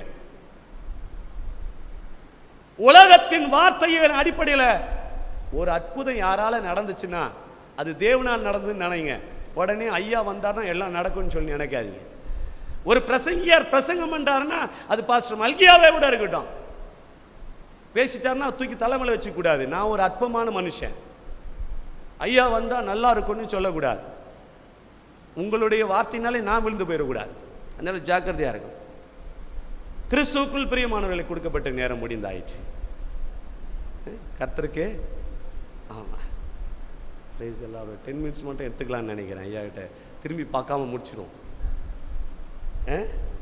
கிறிஸ்துவுக்குள் அன்பானவர்களே, இயேசு கிறிஸ்துவின் வருகையின் அப்பொழுது எப்படி இருக்கணும்? உபாகம் 11ஆம் அதிகாரம் 19, 20, 21 வசனங்களை, 10ஆம் அதிகாரம் 12, 13 வசனங்களை சொல்கிறாரு. நீங்கள் இயேசு கிறிஸ்துவின் வருகை வரும்பொழுது அவருடைய வார்த்தையை நீங்கள் கை கொள்ளுகிறவர்களாக இருக்க வேணும். உட்கார்ந்திருக்கும் போதும், நடக்கும் போதும், எழுந்திருக்கும் பொழுதும், நீங்கள் படுத்திருக்கும் போதும் சன் டிவியை பார்த்து கொண்டிருப்பீர்களாக, புதிய தலைமுறையை பார்த்து கொண்டிருப்பீர்களாக. இப்போ ரீசெண்டாக ஒரு ஐயாவோட எது வருதுன்னு எல்லாம் உட்காந்து பார்த்துக்கிட்டே இருக்காங்க. யார் எக்கடு கெட்டு போனால் உங்களுக்கு என்ன? அவன் உப்பு தின்னா தண்ணி குடிக்கிறான், உங்களுக்கு என்ன? அதை பார்த்து நீங்கள் விழுந்து போயிடாதீங்க. சும்மா யூடியூப்பை பார்த்துக்கிட்டே இருக்குது. இன்னும் அரத்து என்ன பண்ணிட்டாங்களா விட்டாங்களா, கீழே போட்டான். இயேசுவே மகிமை உண்டாவதாக, சீக்கிரத்தில் வெளியே கொண்டு வார். ஏன் உனக்கு இது? அவன் வந்தானா வராட்டேன்னு எல்லாம் பார்த்துக்கிட்டே கிடக்கு. நம்ம விசுவாசி எல்லாம் உட்காந்து ட்ரெயினில் போகும்போதும் ஃபோன் தான். ஆண்டவர் சொல்றா, நீ உட்கார்ந்து இருக்கும் பொழுதும், எழுந்துக்கும் போதும், நடக்கும் போதும், தூங்கும் போதும், படுக்கும் பொழுதும் நீங்கள் என்ன பண்ணணுமா? வசனத்தையே நீங்கள் பேசுவீர்களாக சொன்னால், நம்மால் உட்கார்ந்து போதும், நடக்கும் போதும், பஸ் ஸ்டாண்டில் நிற்கும் போதும், ட்ரெயினில் போகும்போதும், காரில் போகும்போதும் நாங்கள் மொபைல் ஃபோனையே நோண்டி கொண்டிருப்போம். யார் ஒருத்தராச்சும் பஸ் ஸ்டாண்டில் நிற்கிறவங்க சும்மா நின்று பஸ்ஸாக பார்க்குறாங்களா? நோண்டிக்கிட்டே பார்த்துட்டு இருக்கு, பஸ் வருதா. ட்ரெயினில் நான் இது வரைக்கும் போய் இந்த ஃபோன் வந்ததுக்கப்புறமா, மொபைல் ஃபோன் வந்ததுக்கப்புறமா, ட்ரெயினில் குட்டி குஸ்மாலம் கூட, சாதாரண 1.5 வயசு குழந்தை கூட நோண்டிட்டு இருக்கு. கேடுகட்ட விஷயம். சபைக்குள்ள நோண்டுறாங்க, சபைக்குள்ள நோண்டிட்டு இருக்காங்க. கொயரில் உட்காந்துருக்கான் ஒரு ஆள் போடுறான். சாரி, ஒரு பாஸ்டர் வெளியிலேருந்து வந்துடுற அந்த அருவ பாஸ்டர், இருடி செல்லம் இந்த முடிச்சுடுவார், வரேன், போயிடாத. யாரு? கொயரில் அடிக்கிறான் புள்ள. நான் ஒருத்தனுக்கு ஜோம் பண்ண போனேன் தூத்துக்குடியில், சண்முகபுரம் இடத்துல. என்கிட்ட ஜோம் பண்ணிக்கிட்டே இருக்கான். திடப்படுத்தல் இருக்கிற பையனுக்கு நான் கன்வென்ஷனை போனதுனால அங்கே ஒரு 150 பேர்கிட்ட இருந்தாங்க திடப்படுத்தல். அவங்களுக்கெல்லாம் நான் அடுத்த வாரம் திடப்படுத்தலை, ஐயா வந்து கன்வென்ஷன் வந்ததுக்கு மீட்டிங் நடத்துக்கினேன். முடிச்சு விட்டு ஒரு பையன் மட்டும் நேராக வந்தான். ஃபஸ்ட் இயர் படிக்கிறான், பிஇ படி, ஜோம் பண்ணிகிட்டே இருக்கிறான். மொபைல் ஃபோன் அப்போ வந்து வெறும் அந்த பட்டன் ஃபோன் தான். அப்போ போடுறான், செல்லம் ப்ளீஸ் வெயிட் அல் கம் அப்படின்னு போடுறான். நான் கண்ணை திறந்த அப்படி லைட்டாக பார்த்தேன், எதுவும் நோண்டானேன்னு பார்த்துட்டேன். நான் விட கண்ணை மூட மாட்டேன், ஜாக்கிரதையாக இருங்க. நான் லைட்டாக கண்ணை திறந்து பார்ப்பேன், நீ கண்ணை முடிந்தால் நான் கண்ணை திறந்து பார்ப்பேன். இவன் என்ன பண்ணுறான்னா, செல்லம் ப்ளீஸ் வெயிட் அல் கம் அப்படின்னு. திருப்பி அவன் ஏதோ அடிக்கிறா பிறகு ப்ளீஸ் வெயிட் ப்ரேயிங் அப்படி போடுறான். டக்குன்னு ஜெபத்தை நிறுத்திட்டு கையை பிடிச்சிட்டேன். ஐயா அண்ணா டேய் என்னடா பண்ணுறேன் பக்கத்தில் போய் அவன் ஆள் யான்னா அந்த பொண்ணு நீ கல்யாணமே பண்ண மாட்டேன்ட்டேன். உண்மையாக சொல்கிறேன், நாசமாக போவேன், அவனுக்கு கல்யாணம் நடக்காத அந்த பொண்ணோட என்ன. கடைசியில் அந்த பொண்ணை அவன் கல்யாணம் பண்ணல. அதனால் யாராவது லவ் பண்ணுறது இங்கே சர்ச்சுக்குள்ளே வந்து பண்ண நீ கட்டாயம் கல்யாணம் பண்ண மாட்டேன். சர்ச்சுக்குள்ளே யாராச்சும் யாரையா பொண்ணை கொயர்லையே பார்த்த விளங்காத போயிடுவேன். சபைக்குள்ளே இருக்கிற சகோதர சகோதரிகள் கொயருன்னு சொல்லுவான், பாட்டுன்னு சொல்லுவான், யூத்துன்னுவான், அப்படி மேலே மேலே சாஞ்சிப்பான். அப்படி யாராவது மேலே மேலே சாஞ்சிக்கிட்ட உடனே ஃபீல் வந்துட்டு அப்புறம் ஒரு 6-10 நாள் கேரல் ரவுண்ட்ஸில் 11ஆவது நாள் லவ் ஆகி பிடியும். அப்படிலாம் யாராவது பண்ண கர்த்தர் பார்த்துட்டு இருக்காரு, விளங்காத போயிடுவேன். ஏன்னா சபைக்குள்ளே இருக்கிற நீ சகோதரியாய் பார்க்கணும், சகோதரனா பார்க்கணும். காத்துடு, ஒருவேளை உங்கள் அப்பா அம்மாவே பார்த்து வச்சானா பரவாயில்ல. அது வேற லவ் கம் அரேஞ்சான். இப்போ அது வேற ஒரு ஸ்டைலாக சொல்கிறான், லவ் கம் அரேஞ்ச். எப்படியா அவனுக்கு பிரச்சனத்தில் ஒரு சபைக்கு போகிறேன், பாட்டு புத்தகத்திலே அனுப்புகிறான் லவ் லெட்டரை.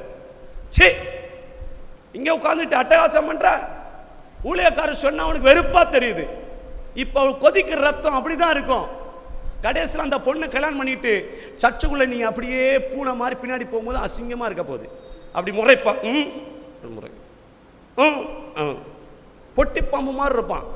இப்போ அட்டகாசம் பண்ணுற தம்பி, நீ நினைக்கிறவ அப்படிப்பட்டவல்ல, அவர் ராட்சசி, மாட்டிக்கிட்டு அவஸ்தப்படாத. இன்னைக்கு நல்லா தேனே மானே கோனேன்னுவ, நாளைக்கு படுற பாடு உனக்கு தெரியாது. மகளே, இன்னைக்கு உனக்கு ராஜா மாதிரி தெரியுமா, நாளைக்கு உன் முடிய பிடிச்சி அடிப்பான். உனக்கு தெரியாது. சபைக்குள்ள இந்த அட்டூழியம் பண்றவங்க கொயர்ல உட்காந்துக்கிட்டு யூத்தில் உட்காந்துக்கிட்டு இந்த அட்டூழியத்தை பண்ணானா உண்மையாகவே விளங்காதுன்னு சொன்னா குடும்பத்தில் பெரிய பிரச்சனை வரும்போது யோசிப்பான், ஐயோயோ லவ் பண்ணி கிளம்புறது தப்பா போச்சு, கடவுளே என்னை காப்பாற்றும். வார்த்தையை படிக்கிறது கிடையாது, ஜெபிக்கிறது கிடையாது, வேதத்தை வாசிக்கிறது கிடையாது. செல்ஃபி எடுக்கிற சர்ச்சுக்குள்ளேயோ வெளியோ செல்ஃபி எடுக்க, ஒருத்தர் மேலே ஒருத்தர் சாஞ்சிக்கிட்டு எடுக்கிற, ஈஸ்டர் அன்னைக்கு கையை குளிக்கிட்டு அப்படியே நிற்பான் பொண்ணுகிட்ட, ஹாப்பி ஈஸ்டர் ஹாப்பி ஈஸ்டர்னுமா, கையை விடியா. முதல்ல அதை கத்துக்க. அடுத்த பலருக்கு கை கொடுக்கறதே தப்பு. சும்மா சும்மா போயிட்டு யாரையா பிடிச்சா 3 முறை ஈஸ்டர் சொல்லுவான், ஒருமை ஈஸ்டர் 3 முறை ஈஸ்டர் சொல்லுவான். காலையிலேயே ஈஸ்டர் சொல்லுவான், மத்தியானம் சொல்லுவான், ராத்திரி ஹாப்பி ஈஸ்டர்னு சொல்லி முடிப்பான். விளையாட்ட சொல்லல, ஆசை வந்துட்டு அப்படிதான் இருக்கும். கிறிஸ்துவுக்குள் அன்பான தேவனுடைய பிள்ளையே, இரண்டாவது அவர் சொல்லுகிறார், 22 வசனத்தில் வார்த்தையின் அடிப்படையில் முதல்ல ஆயத்தமாக இருக்கு. ரெண்டாவது உன் கிரியைகளில் சுத்தம் உள்ளவனாக இருக்கணும். 75 ஆண்டுகள் மாறி இருக்கிறீங்க, உங்களுக்குள்ள குழப்பம் இல்லைன்னு சொல்லுங்க. இந்த 75 ஆண்டு விட நீங்கள் குழப்பம் எல்லாம் முடிச்சிட்டிங்கன்னா நீங்கள் கிறிஸ்துவின் சரீரம். குழப்பத்துக்குள்ளே முடிச்சிங்கன்னா நீங்கள் எவெல்லாம் குழப்பத்தை உண்டு பண்ணுகிறான், ஐயோ நீ அடுத்த முறை என்னை கூப்பிடலாம் போகிறேன், என் வீடை வந்து அடித்தாலும் சரி, நான்லாம் சாவுக்கு பயப்படாதவன்.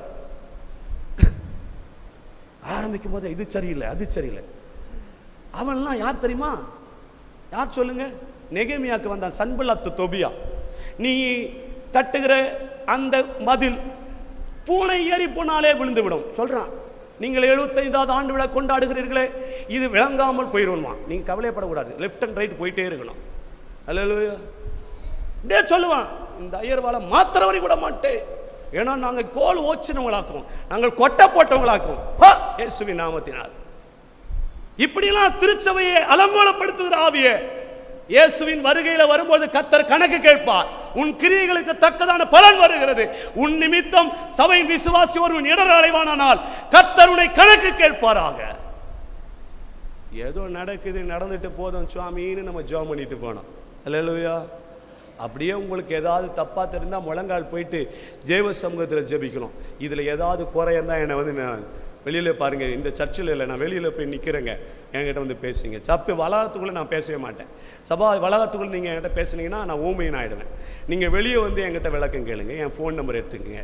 சபையே, உன் கிரியைகளை சுத்தம் இல்லை என்றால் இந்த 75வது ஆண்டு விழா நான் சொன்னேன் 75 பார்த்த ஐயா என்ன 75 ஆண்டு விழா எங்களுக்கு பெருமை பாராட்டாத. குழப்பம் இல்லாமல் ஆண்டு விழாவை முடிச்சுன்னா நீ பரிசுத்த தினம். ஒருவர் சண்டை பண்ணாம நீதியா இந்த கூட்டத்தை முடிச்சிங்கன்னா கர்த்தர் உங்களை ஆசீர்வதிப்பார். நீயா நானான்னு பிடிச்சு கொம்ப பிடிச்சிட்டு ஆடிட்டு இருந்தா கர்த்தர் பார்த்துக்கிட்டு இருக்காரு. விட்டு கொடுக்காத மனமே, கர்த்தருடைய வருகையிலே நியாயத்திற்குள்ளே நிற்கப்படுவா. இது இயேசுவின் சரீரம், மறந்து போகாதீங்க. சர்ச் இஸ் நாட் ஒரு சாதாரண பில்டிங் இல்ல. இது கைவலினால் செய்யப்பட்ட இந்த ஆலயத்தை நீங்க நினைக்கிறீங்க. ஒவ்வொரு இருதயமும் தேவனுடைய ஆலயம். இந்த ஆலயத்தை கெடுக்கிறவனை நான் கெடுத்து போடுவேன். If anyone defile my church, I will defile them. சபைக்குள்ளே கலகம். இது தைரியமா என்னால சொல்ல முடியும். உங்களுடைய 75 ஆண்டுகளை ஆண்டவர் தகப்பன் உங்களை எவ்வளவு அழகாய் நடத்தி வந்திருக்கிறார். உங்களை நடத்தி வந்த நாட்களை நினைத்து பாருங்கள். இதில் எத்தனை பேர் ரத்தம் சிந்தப்பட்டிருக்கும், எத்தனை ஊழியக்காரர்களுடைய வேர்வை சிந்தப்பட்டிருக்கும், எத்தனை மூதாதையர்களுடைய ஊழியம் செய்த எத்தனையோ தேவ பிள்ளைகள், சாதாரண விசுவாசிகள், மூத்த தகப்பனும் தாய்மார்களும் எவ்வளவு வேதனைப்பட்டு இந்த இடத்துல சபையை நிறுவி இருப்பார்கள். எவ்வளவு மகத்துவங்களை நினைத்திருப்பார். நினைக்காம இது இந்த நாளா, அது அந்த நாளா, இது இப்படி ஆகுமா, அது அப்படி ஆகுமா நினைப்பது வீண். கிறிஸ்துவே மகிமைப்படுவாராக. அல்லேலூயா, அல்லேலூயா. கண்களை மூடி கர்த்தரை நோக்கி நாம் பார்ப்போம். கிறிஸ்துவே, உம்முடைய வருகைக்கு என்று எங்களை ஆயத்தப்படுத்தும். உம்முடைய வருகை மிக சமீபமாய் இருக்கிறது.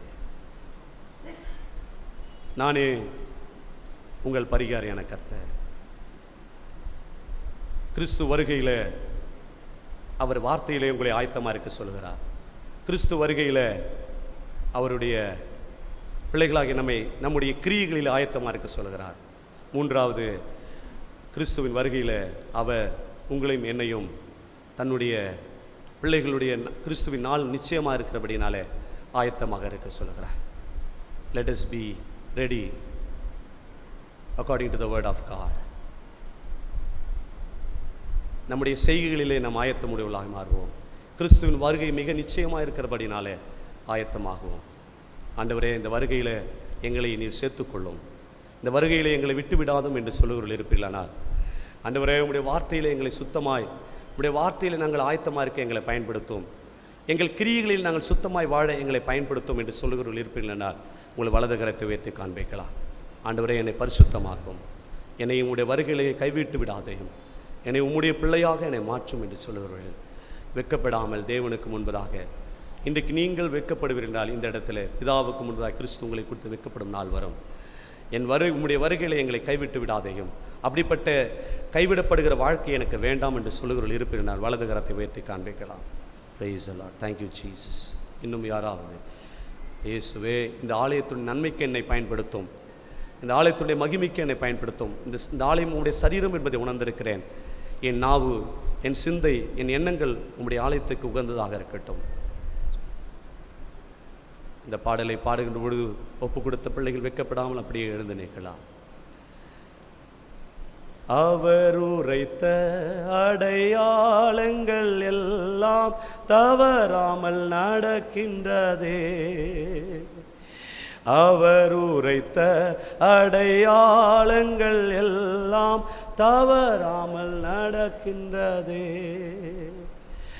அவர் வரும் வேளையை எவருமே அறியார், ஆண்டவரே அறிவார். அவர் வரும் வேளையை எவருமே அறியார், ஆண்டவரே அறிவார். அல்லேலூயா. மேகமீதில் இயேசு ராஜன் வேகம் வாராரே. 75 ஆண்டுகள் ஆகின்றது சகோதரா. கரங்களை உயர்த்தினவர்கள் எழுந்து நிலுங்கள் என்று சொன்னபொழுது கூட தேவ சமூகத்தில் நீங்கள் கீழ்ப்படியோ அல்லது அதை குறித்த அச்சமோ வெக்கமோ உங்களுக்கு இருக்குமானால் நம்ம ஆவியில் எப்படி தேவனை சந்திக்க போகிறோம் யோசித்து பாருங்கள். This is the time to commit our life to God. கடவுளுக்கு முன்னாடி உங்களை அர்ப்பணிக்கிறதுக்கு கரங்களை உயர்த்தினவர்கள் எழுந்து நீங்கள் சொன்னீங்கன்னா, இன்றைக்கு இந்த மக்களுக்கு முன்னாடி கிறிஸ்துவை நீங்கள் மகிமைப்படுத்த மனதில்லாமல் வெட்கப்படுவீர்கள் என்றால், கிறிஸ்து வரும்பொழுது உங்களை குறித்து வெட்கப்படக்கூடிய நாள் வரும். கரங்களை உயர்த்தினவர்கள் வெட்கப்படாமல் அப்படியே எழுந்து நீங்கள், நான் உங்களுக்காக ஜெபிக்க போகிறேன். தேவனுடைய மகிமையுள்ள கரம் உங்களை தொடரட்டும். கரங்களை உயர்த்தினவர்கள் இருக்கிற இடத்துல, ஆண்டவரே எங்களை பயன்படுத்தும் சாமி, உங்களுடைய வருகையிலே எங்களை பயன்படுத்தும் என்று சொல்லி வெட்கப்படாமல் எழுந்து நிற்போம். Thank you Holy Spirit. இன்னும் யாராவது தேவனுடைய வருகைக்கென்று praise be to God, praise be to God. நல்ல ஆண்டவரே, எழுந்து நின்றிருக்கிற அத்தனை முத்துக்களையும் வைரங்களையும் ஜொலிக்கிற நட்சத்திரங்களாய் நீ மாற்றுவீராக. உமக்கென்று வெட்கப்படாமல் இயேசுவின் வருகையின் அப்பொழுது உண்மை கிறிஸ்தவனாய் உண்மை பிள்ளையாய் நான் மாற வேண்டும், அவருடைய சமூகத்தில் வந்து சேர வேண்டும் என்று சொல்லி விசுவாசித்து கேட்டிருக்கிற இந்த பிள்ளைகளுக்கு கர்த்தர் இறங்குவீராக. எழுந்து நின்றிருக்கிற அத்தனை பிள்ளைகளையும் உம்முடைய அற்புதமான ஆடைகளாய், நீர் விரும்பும் நறுமணம் வீசுகிற மலர்களாய், அணையாத விளக்குகளாய், விழாது ஜொலிக்கிற நட்சத்திரங்களாய், ஆண்டவரே முத்துக்களாய், வைரங்களாய் நீர் எடுத்து பயன்படுத்த வேண்டும் என்று இரட்சகரும் மீட்புருமான இயேசு கிறிஸ்துவின் அதிகாரமுள்ள நாமத்தில் வேண்டுகிறேன் எங்கள் பிதாவே. ஆமென்.